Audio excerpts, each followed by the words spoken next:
বন্ধুরা, welcome back to my channel. আশা করছি সবাই ভালো আছেন, আমিও ভালো আছি। দেখো, আমাকে দেখতে একটু অন্যরকম লাগছে। যাই হোক, অন্যরকম লাগার পিছনে কিছু কারণ আছে, তো তোমাদের সঙ্গে পরে সেই কথা শেয়ার করব।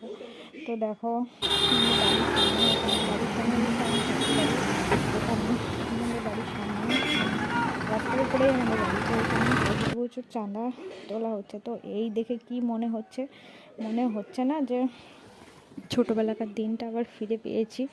তো এই ছোটোবেলাকার দিনে আমরা এইভাবেই চাঁদা তুলে সরস্বতী পূজার আয়োজন করতাম। কত মজা হতো না, সবাই একসাথে থাকতাম, একসাথে প্যান্ডেলের মধ্যেই ঘুমোতাম আর করতাম, তাই না?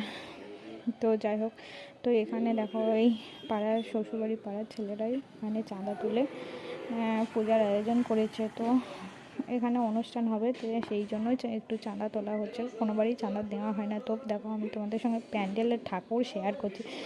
সবাই এই অনুষ্ঠানে অংশগ্রহণ করো আর যোগ দাও।